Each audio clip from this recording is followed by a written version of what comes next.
भक्तों, नवरात्रि का महापर्व बहुत ही शुभ और मंगलकारी माना जाता है। नवरात्रि के पूरे 9 दिन गंगा जल की हर एक बूंद की तरह पवित्र माने जाते हैं। ये शुभ समय भक्तों के जीवन में खुशियों की सौगात लेकर आता है।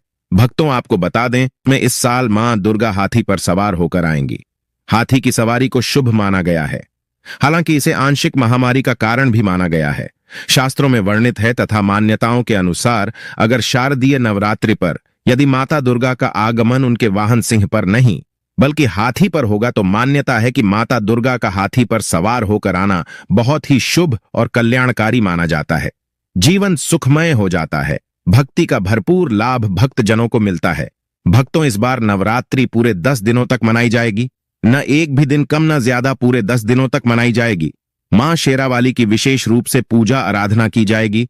शारदीय नवरात्रि का महापर्व इस बार अश्विन मास की प्रतिपदा से शारदीय नवरात्र शुरू होते हैं। इस साल शारदीय नवरात्रि 22 सितंबर से शुरू हो रहे हैं। नवरात्रि पर इस साल उत्तरा फाल्गुनी नक्षत्र और हस्त योग का संयोग बन रहा है। इस साल नवरात्रि सोमवार 22 सितंबर से शुरू होकर 1 अक्टूबर तक चलेंगे। नवरात्रि का आरंभ घट स्थापना के साथ होता है, जिसे बहुत ही शुभ माना जाता है। 2025 में घट स्थापना सोमवार 22 सितंबर 2025 को की जाएगी। घट स्थापना 22 तारीख को सुबह 6:09 से 8:06 तक की जा सकती है। इसके अलावा अगर दोपहर को घट स्थापना कर रहे हैं तो दोपहर 11:49 से 12:38 तक कलश की स्थापना कर सकते हैं। महाव्रत में की गई पूजा बहुत ही शुभ मानी जाती है। इससे समस्त देवी देवताओं की कृपा प्राप्त होती है और पूजा पाठ का फल कई लाख गुना प्राप्त होता है। ऐसे में जो व्यक्ति नवरात्र आने से पहले घर से ये चीजें बाहर कर देता है तो उसके घर में मां वैष्णो का होगा, आगमन माता लक्ष्मी का होगा, वास मां शेरावाली आपकी झोली खुशियों से भर देंगे। इसीलिए नवरात्र आने से पहले घर से ये चीजें फौरन हटा दें। भक्तों, आज हम कुछ ऐसे ही गलतियों के बारे में जानेंगे जो अगर आपके घर में भी होती है तो माता लक्ष्मी कभी नहीं करती। ऐसे घर में प्रवेश, फिर चाहे आप कितने ही पूजा पाठ कर लो, माता लक्ष्मी ऐसे घर में कभी नहीं आती। ऐसे घर से देवी देवता भी हमेशा रहते हैं नाराज। भक्तों, पूरी जानकारी को देखने के लिए इस वीडियो को अंत तक जरूर देखें। सच्ची श्रद्धा से कमेंट बॉक्स में लिखें जय मां लक्ष्मी। मां लक्ष्मी के लिए एक लाइक तो बनता है। दोस्तों, सबसे पहले नवरात्रि के पहले ही मंदिर की अच्छी तरह से साफ सफाई कर लें। मंदिर के अंदर अगर पुरानी मालाएं हैं, टूटी फूटी मूर्तियां हैं, उसके साथ ही खाली माचिस की डिब्बी रखे हुए हैं तो उन्हें बाहर फेंक दें तथा खंडित मूर्ति को किसी नदी में प्रवाहित कर दें। घर में छोटे बच्चों को नवरात्रि का व्रत नहीं रखना चाहिए। इससे उनकी जान को खतरा हो सकता है, क्योंकि इस व्रत में शरीर को अधिक शक्ति की जरूरत होती है।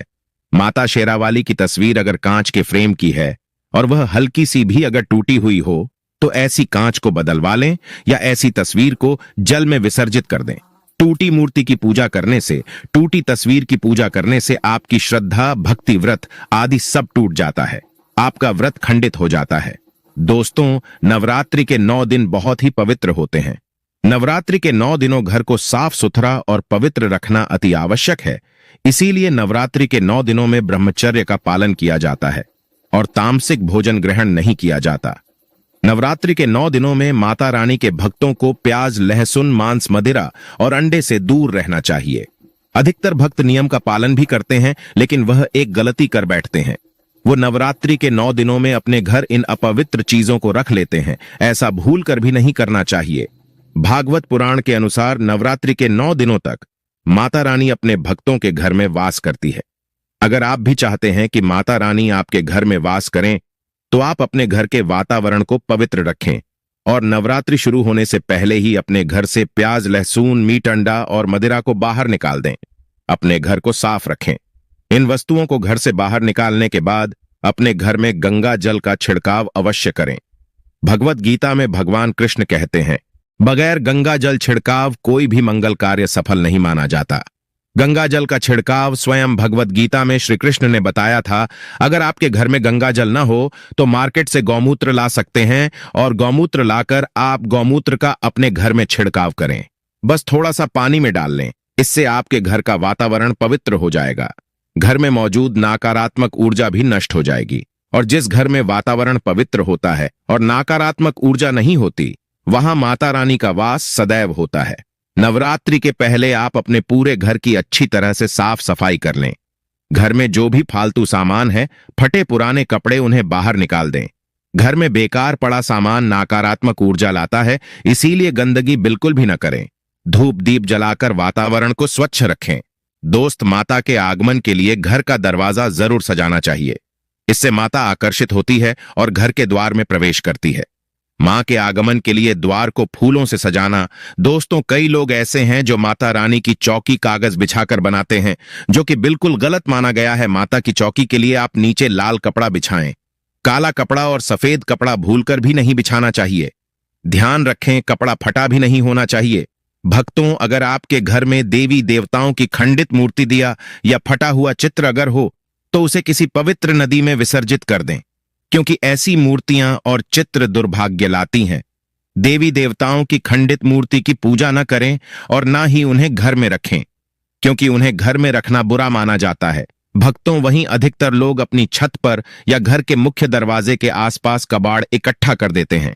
ऐसा करना अशुभ माना जाता है। अगर आपने भी अपने घर में घर के मुख्य दरवाजे पर या छत पर या फिर खासकर घर की उत्तर दिशा में कबाड़ इकट्ठा कर दिया है, तो नवरात्रि शुरू होने से पहले उस कबाड़ को घर से अवश्य ही निकाल दें।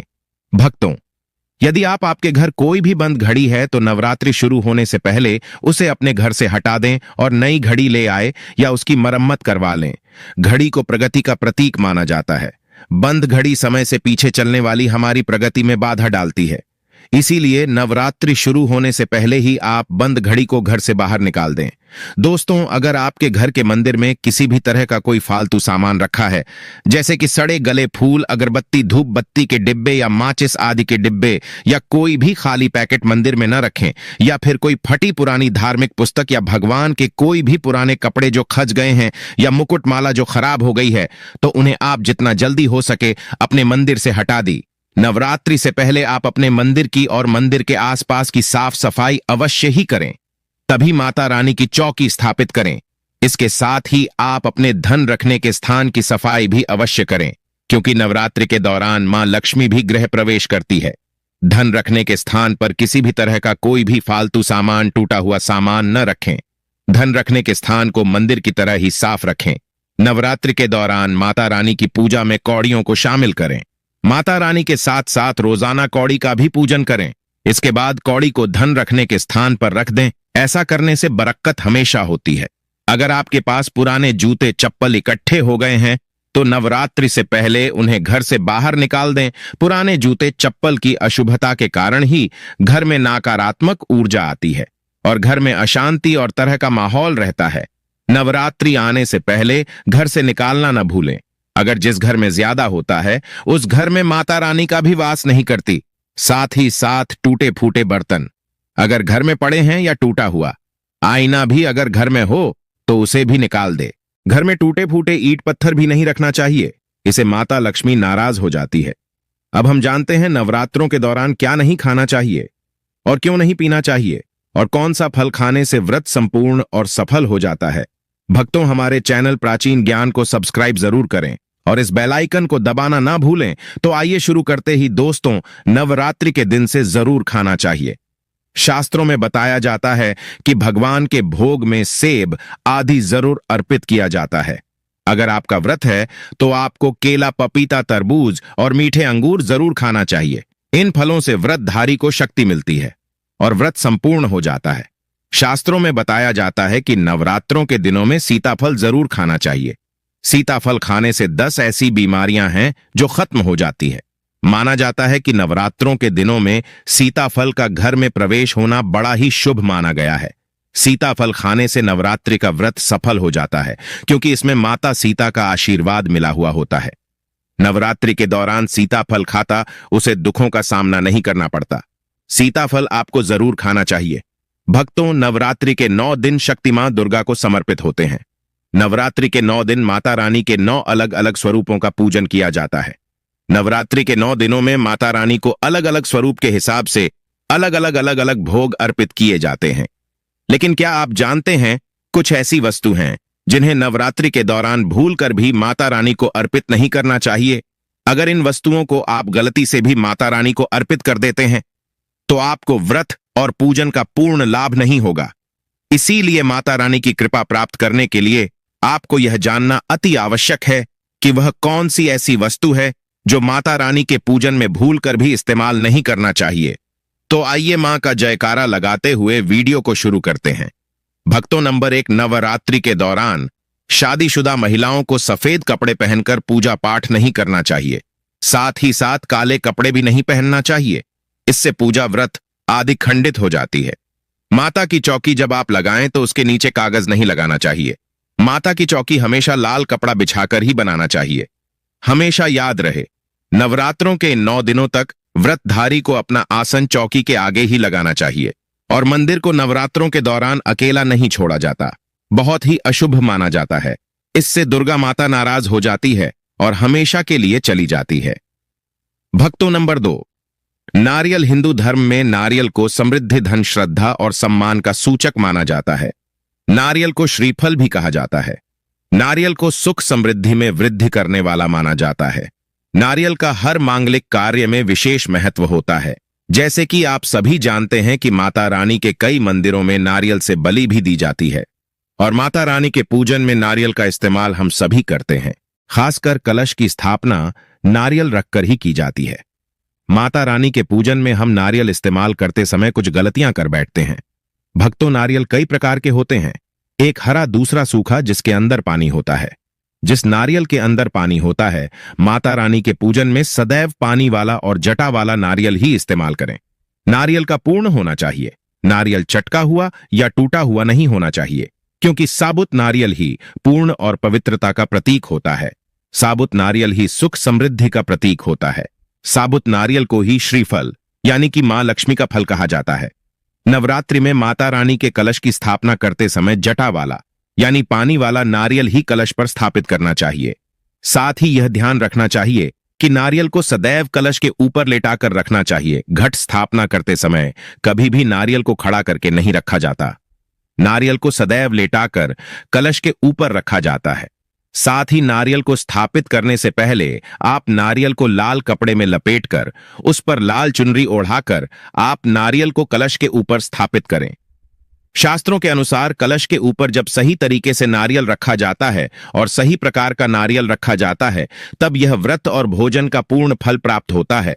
यह भी ध्यान रहे कि महिलाएं माता रानी को नारियल अर्पित कर सकती हैं, लेकिन कभी भी माता रानी के सामने नारियल को भूलकर भी नहीं वधेरना, क्योंकि नारियल बीज रूप होता है और स्त्रियां बीज रूप से ही शिशु को जन्म देती हैं। इसीलिए कभी भी महिलाओं को नारियल नहीं तोड़ना चाहिए। नवरात्रि में माता रानी का व्रत और पूजन किया जाता है, लेकिन नवरात्रि के दौरान सबसे ज्यादा महत्व होता है कन्या पूजन का। दोस्तों, माना जाता है व्रत और उपासना से माता रानी इतना पसंद नहीं होती है जितना कि कन्या पूजन से होती है। नवरात्रि में छोटी छोटी कन्याओं को माता रानी का स्वरूप माना जाता है। कन्याओं को भोग लगाया जाता है, उन्हें प्रसन्न किया जाता है और बदले में आशीर्वाद मांगा जाता है। कन्याओं को प्रसन्न करने के लिए गिफ्ट आदि उपहार वगैरह दिए जाते हैं। माना जाता है अगर कन्याओं को कोई भेंट दी जाए और उसे खुशी खुशी स्वीकार कर ली तो इसका मतलब है माता रानी अर्थात माता वैष्णो ने भेंट स्वीकार कर ली। जिन पर कन्याएं प्रसन्न होती हैं तो समझो उन्हें माता रानी का आशीर्वाद मिल गया और माता रानी की कृपा से उन्हें मुंह मांगा वरदान प्राप्त होता है। नवरात्रि में 2 साल से लेकर 10 साल तक की कन्या का पूजन होना चाहिए। अष्टमी अथवा नवमी को कन्याओं के पैर धोकर भोजन कराना, उपहार आदि देना श्रेष्ठ माना जाता है। आपके घर में संपन्नता बनी रहे तथा धन की कोई भी कमी ना हो, कन्याओं को कोई सुंदर गिफ्ट दे सकते हैं। शास्त्रों में बताया जाता है कि कन्या जितना खुश होती है, माता रानी उतना ही जल्द फल की प्राप्ति प्रदान करती है। ऐसे में आप कन्याओं को चॉकलेट बॉक्स दे सकते हैं तथा खूबसूरत कपड़े दें सकते हैं। याद रहे, काले कपड़े न दें और स्टील के बर्तन भी गिफ्ट के तौर पर दे सकते हैं। याद रहे कि कन्याओं को लोहे का कोई भी सामान नहीं देना चाहिए। भक्तों, जब कन्या अपने घर के लिए प्रस्थान करें तो उनके चरण जरूर छू लें और अपने मन में अपनी प्रार्थना को पूरा करें। सच्चे दिल से मांगी मुराद माता रानी अवश्य पूरी करती है। प्रिय भक्तों, आज के वीडियो में बस इतना ही। हमारे द्वारा दी गई शास्त्रों अनुसार जानकारी आपको अच्छी लगी हो तो वीडियो को लाइक और कमेंट बॉक्स में जय माता रानी अवश्य लिखें। धन्यवाद।